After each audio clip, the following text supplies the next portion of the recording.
આજરોજ તારીખ 14 મે 2015ના નખત્રાણા તાલુકાના નખત્રાણા મોટાના ભુજ લખપત હાઈવેની બાજુમાં આવેલ સરકારી જમીન પરના આવેલ hotel, RDO, commercial garage, washing centre, cement block factory વગેરે પ્રકારના કુલ 24 સરકારી પડતર જમીન થયેલ ગેરકાયદેસર બિનઅધિકૃત કમર્શિયલ દબાણો દૂર કરવામાં આવેલ।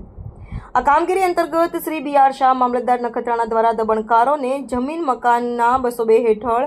દબાણ હટાવવા નોટિસ આપવામાં આવેલ, જે ગેરકાયદેસર બિનઅધિકૃત કમર્શિયલ દબાણો આજ રોજ તારીખ 14/5/2025ના રોજ જિલ્લા કલેક્ટર સાહેબ શ્રીના માર્ગદર્શન હેઠળ પ્રાંત અધિકારી શ્રી નખત્રાણા શ્રી સુરજ સુથાર, મામલતદાર શ્રી BR શાહ તથા staff police inspector Shri M Makwana તથા તેમની પોલીસ ટીમ, GSRDCના અધિકારી શ્રી નરેશ ભાનુશાળી, ચીફ ઓફિસર શ્રી ભાવિન કાંધાણી તથા સ્ટાફ તથા PGVCL સ્ટાફની હાજરીમાં દૂર કરવાની કાર્યવાહી કરવામાં આવી।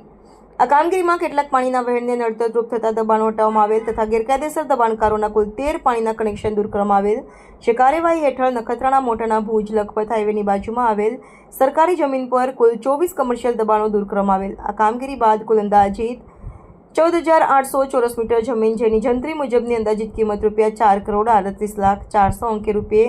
₹4,38,400 પૂરા થાય છે, તે જમીન દબાણ મુક્ત કરી ખાલી કરવામાં આવી।